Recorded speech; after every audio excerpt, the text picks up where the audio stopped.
Como é que um grupo que mudou o humor angolano durante mais de uma década chega a ponto de já não dividir o mesmo palco? Que o que ela disse a mim tocou bastante. Não sei o que o doutor tem a dizer a respeito disso. E a minha agoniou-me. Uma mulher moderna. Não, ele é agressiva. Aquilo é agressão. Tanto o marido te bate, você também reage. Formação de quadrilha. Não é quadrilha, pá, é dupla. É só eu e o meu compadre, não tem mais ninguém. Não, também não vamos dividir já dinheiro 4 pessoas. Manangombo, o que é que você tem, amor? Quem te olha não consegue te aquecer.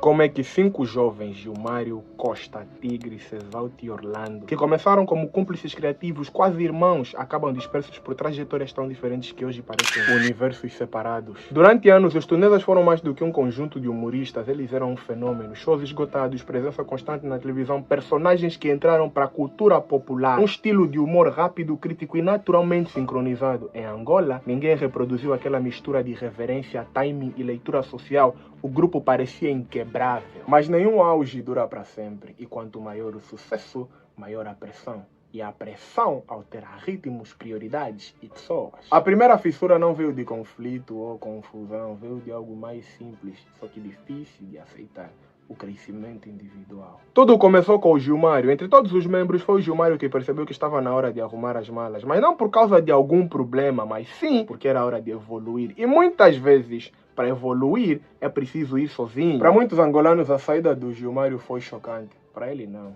Ele sabia que ele tinha que sair, ele sabia que ele queria, mas ele sabia que ele queria outra coisa. E ele também sabia que ficar poderia bloquear tanto o seu crescimento quanto o crescimento do grupo. E essa saída foi o início da queda do maior grupo de humor de Angola. Para entender a queda, é preciso entender a arquitetura interna dos tunesas, aquilo que o público nunca viu.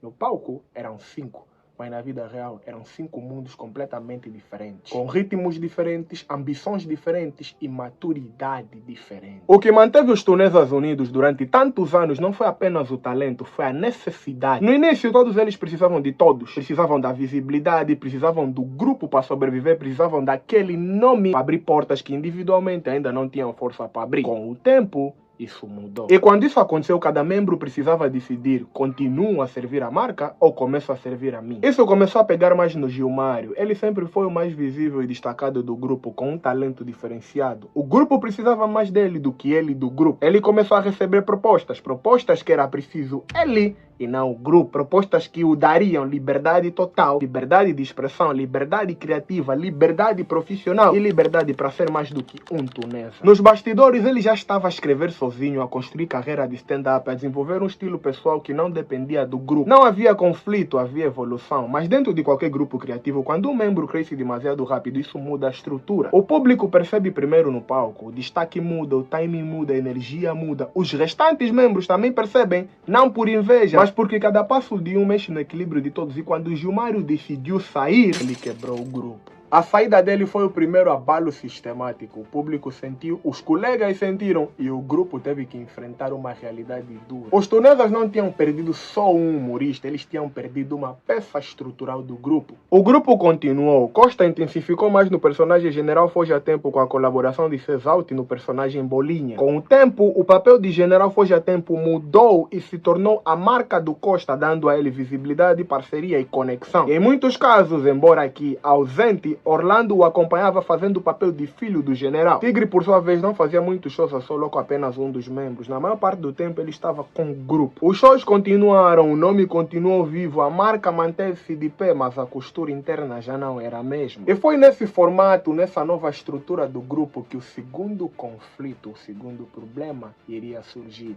E esse, mais visível e mais perigoso. Porque onde a saída do Gilmário foi silenciosa, a queda do Cesalt seria explosiva. E essa explosão não só manchou 20 anos de história, mas como também fez as pessoas perceberem que o grupo que parecia inquebrável já estava fraturado há um bom tempo.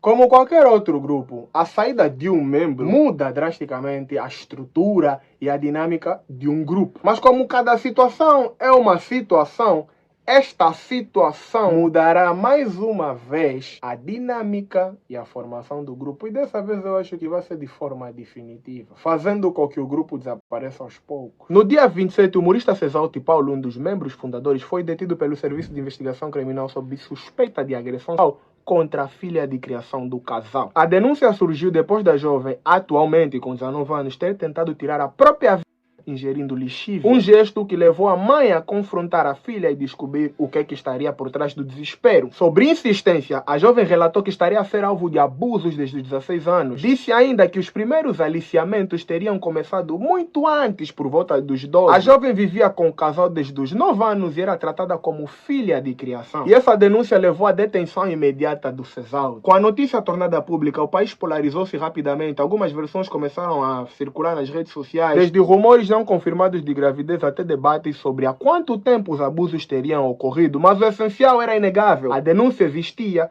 tinha sido apresentada pela própria esposa e envolvia uma menor de idade. A esposa de Cesalti Burdebala Paulo foi amplamente elogiada pelo único gesto que, segundo várias vozes, ainda preservava algum sentido de justiça: acreditar na filha, proteger a vítima e denunciar o agressor, mesmo sabendo que isso poderia expor o próprio casamento e destruiria a imagem pública. Vendo que a tradição angolana frequentemente empurra as famílias para a omissão. Só que vem o pior. Entre o dia da detenção e o dia 1, Cesalti permaneceu sob custódia. A opinião pública já tinha condenado, a internet já tinha explodido, os debates já tinham começado. Mas no dia 1, Cesalti e a esposa surgiram em público com uma declaração que contradizia tudo. Segundo eles, tudo não passava de uma discussão de casal e nada mais.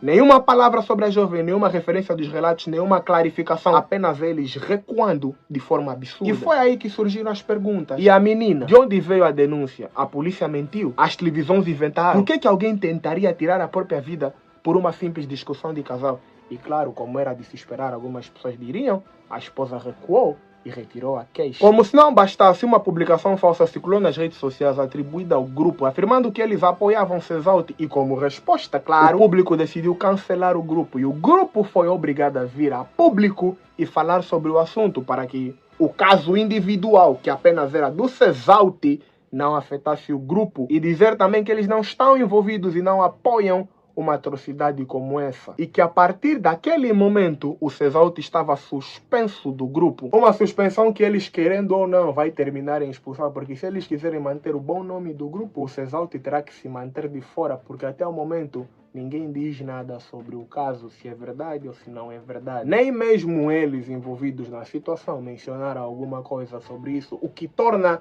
ainda mais difícil as pessoas olharem para ele da mesma forma como antes, pelo simples fato de não clarificarem e não tentar limpar a sua reputação. Hoje o que se vê é um grupo que marcou uma geração completa enfrentar uma das maiores crises que eles já viram. Não só a saída de membros, mas também um caso criminal que atingiu diretamente a confiança do público. Crescemos a ver os tunesas, a rir com eles e agora assistimos perplexos, enquanto um processo criminal envolvendo um dos fundadores levanta questões profundas sobre confiança, silêncio e responsabilidade. Claramente, o caso segue a investigação e cabe à justiça determinar os factos. Mas independente do desfecho, a marca tunesa já não é a mesma. Não só pela saída de um dos membros, mas porque esse caso simplesmente manchou tudo por completo. A audiência deles reduz ainda mais, fazendo com que eles percam muito, mas muito do seu público. E é muito triste ver a queda de um dos maiores grupos de humor de Angola.